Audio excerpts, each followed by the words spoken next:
of COVID-19. And therefore, there is a need to work together in order our healthy for a human being. Thank you. A big round of applause. Thank you very much. That's the concert for Chifwani concert, right in the northern province of Zambia's ambassador to Brazil, Dr. Alfreda Kansembe Mwamba, says there is need for the Zambian farmers to venture into sugarcane production to transform the country into a vibrant sugar producer and exporter to the outside world. Ambassador Kansembe Mwamba said sugarcane production is one of the important commercial crops that contribute significantly to socio-economic development in line with the national agricultural policy. She said this during a meeting organized by Brazil's Sugarcane Association producers in Pirajuba, Brazil.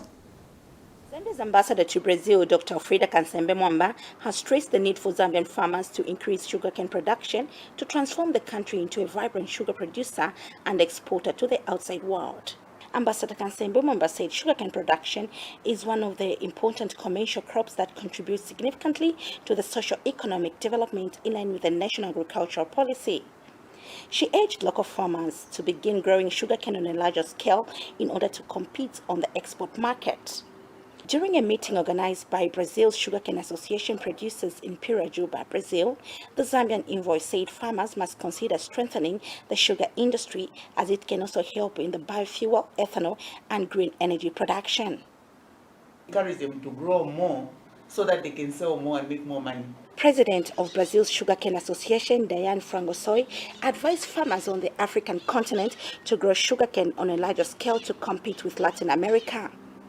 He said farmers in the sugarcane industry have formed an association that oversees the growth of the industry, making it possible to produce 29.93 metric tons of sugar, which makes the farmers support the government in the socio-economic development of the nation. And Brazil's largest sugar producer, Usina Corirepe Regional Manager for Sustainability, Bethadonio Texera, disclosed that the demand for sugar exports from Brazil amid the coronavirus pandemic is huge, which makes the industry boom. Usina Corirepe Administrative Manager Melina Mourinho emphasized the need for SADC countries to invest more in the production of sugar for export as the commodity is constantly on high demand. O que está acontecendo, na verdade, é que de alguma maneira a pandemia, né, é chato falar isso, é ruim para falar isso, mas no nosso caso especificamente a pandemia não afetou. Não, embora muitos colaboradores afastados, embora a matéria-prima às vezes tenha faltado, mas the production, even after the crisis with the pandemic, they didn't feel like most of the business around the world, but they feel different. They have to double their production of sugar. Brazil is the world's largest sugar producer and a major net exporter of raw sugar, having exported 18.3 million metric tons of raw and white sugar in the last farming season. Grace Makawani reporting from Pirajuba, Brazil. A policy think tank that has advised the government to prepare a strong case as the country seeks to engage the International Monetary Fund on a possible extended credit facility program during the talks scheduled for 11th February to 3rd March 2021. The Center for Trade Policy and Development, CTBD, believes that the country will need a strong case which will demonstrate its commitment to attain fiscal and debt sustainability will not be encumbered by the wind of upcoming general elections. The CTP researcher, Public Finance, says they expect talks with IMF this time around to be cordial, premised on the fact that Zambia will go to the negotiation table with a well-documented recovery strategy which seeks to restore growth, while Komelo Matters anticipates that the strategy to guarantee macroeconomic stability and debt sustainability as enshrined in the recently launched Economic Recovery Plan will work to Zambia's advantage. Mr. Mata, however, says government will need to further commit to full implementation of the reforms and strategies. As Zambia sets to engage the International Monetary Fund, IMF, on a possible extended credit facility program during the talks scheduled for 11th February to 3rd March 2021. We, as the Center for Trade Policy and Development, hold the view that government will need to prepare a strong case that will demonstrate that its commitment to restore fiscal fitness and debt sustainability will not be encumbered by the wind of the upcoming general elections. Ideally, we expect the talks with the IMF this time around to be cordial, premised on the fact that Zambia goes to the negotiation table with a well-documented recovery strategy that seeks to restore growth, macroeconomic stability and debt sustainability as enshrined in the recently launched Economic Recovery Plan 2020-2023. We, however, urge government to commit to the full implementation of the reforms and strategies enshrined in the Economic Recovery Plan and ensure that the upcoming elections do not delay an IMF deal. In other news, state-owned telecommunications company Zamtel has disclosed that it recently suffered incidents of vandalism on its critical equipment, which has resulted in downgraded internet service quality. Zamtel Chief Executive Officer Sidney Mpeta confirmed the preliminary investigations point to acts of vandalism by unknown people. Mr. Mpeta revealed that multiple sites in Lusaka have been affected, with Makeni and Mainwood suffering the most damage to equipment over the last few days. He says the cost of damaged equipment is estimated at around 50,000 United States dollars per site.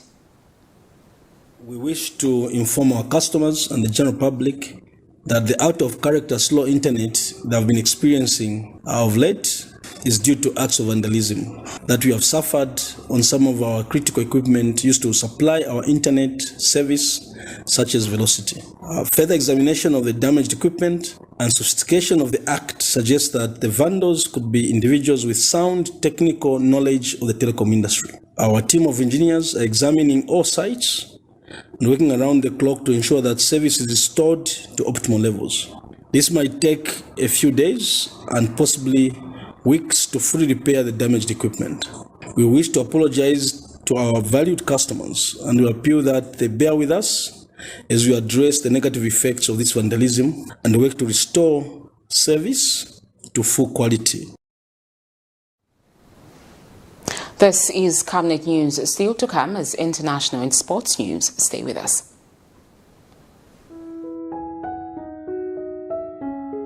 And why do you look so pale and busy scratching yourself? Well, Amwandi, you know my skin is very sensitive. I've tried all the skin products and nothing seems to work. Have you tried Oracle Pure Glycerin? Oracle Pure Glycerin? What's that? Just give me a minute. Oracle Pure Glycerin gives your skin a youthful and healthy glow. Ish, you're glowing. Don't tell me. Yes! I already know the secrets. Oracle Pure Glycerin! Try Oracle Pure Glycerin for that perfect skin.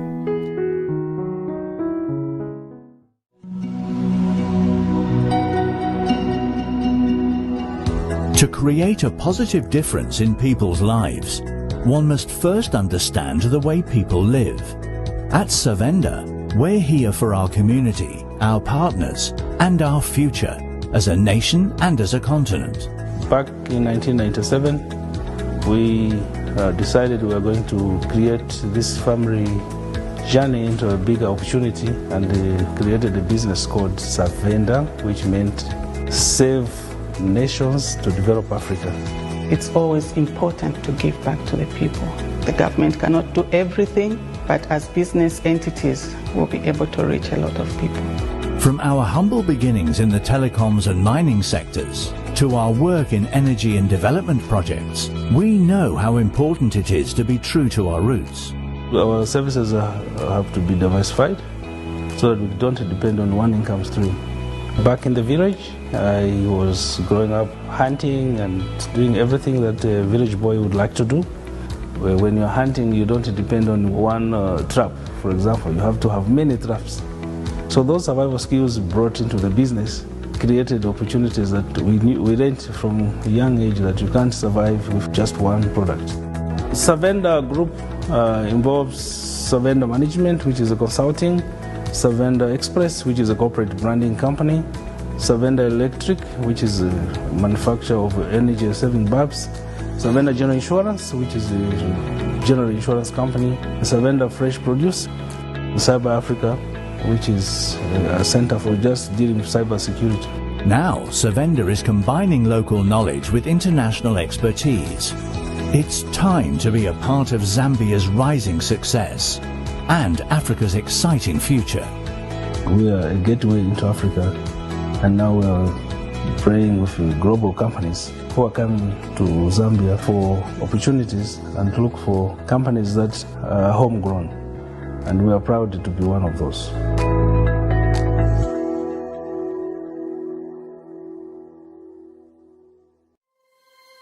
2021 is finally here. Zambia is at the crossroads heading towards general elections this August.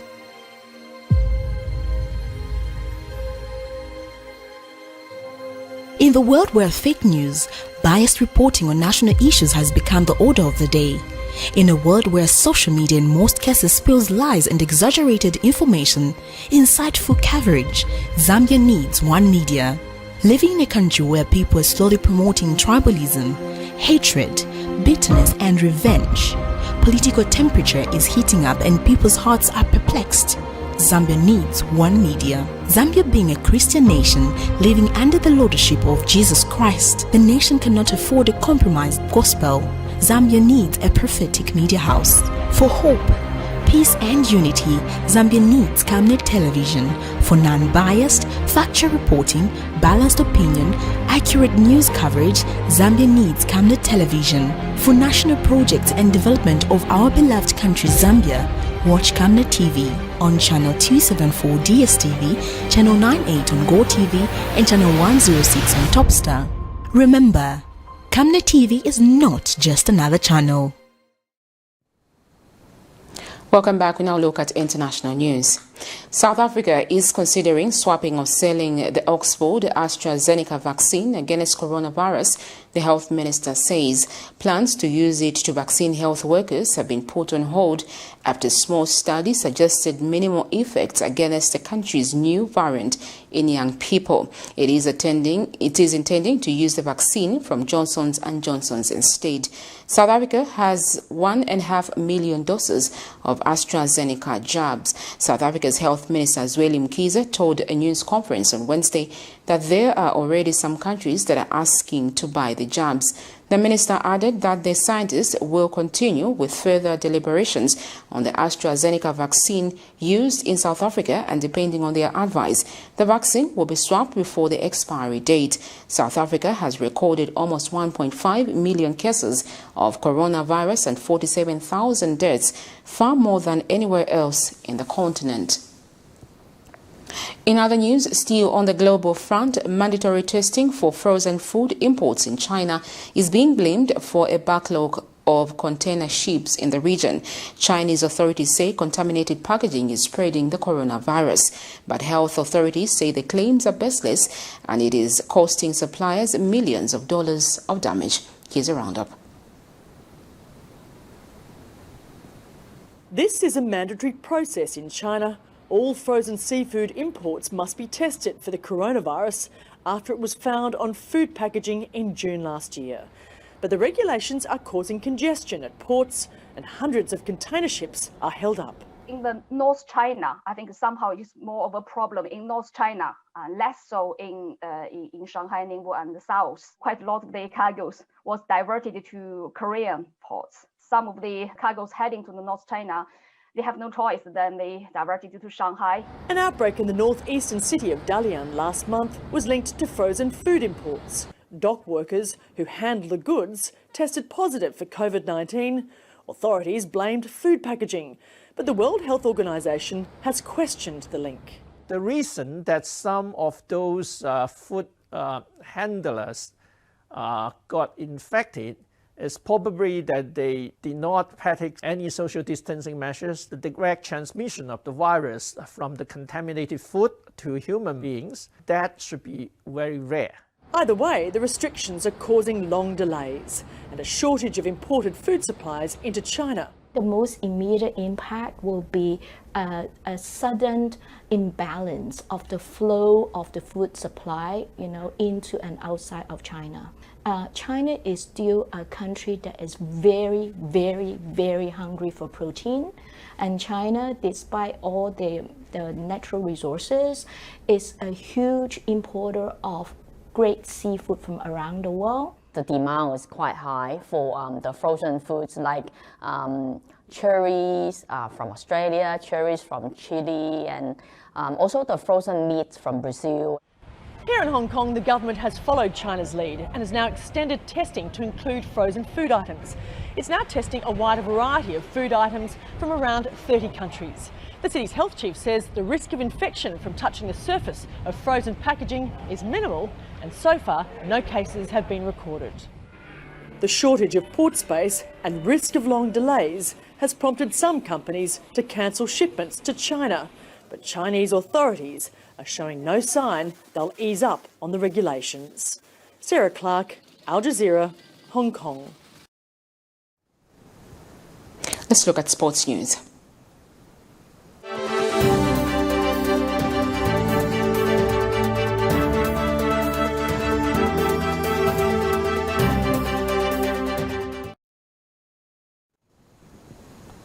In sports news, Tottenham are through to Carabao Cup final against Manchester City and continue their FA Cup journey with a 5th round trip to Everton on Wednesday before next week's resumption of their Europa campaign. Tottenham boss Jose Mourinho is relaxed about the prospect of having to deliver trophies to keep star Harry Kane happy.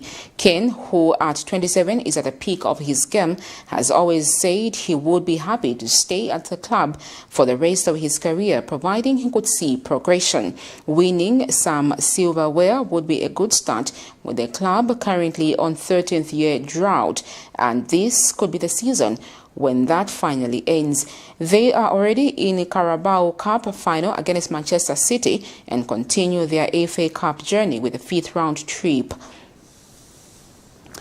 Well, that sporting item ends our news tonight, but before we go, let's just look at the headlines once again. Chief MUKUNI appeals to political leaders to reserve some positions for women in the August 12th elections. Animal-human conflict in Livingstone leaves 1 woman wounded.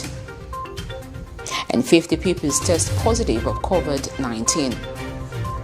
In international news, South Africa planning to swap ASTRAZENECA'S COVID-19 vaccine.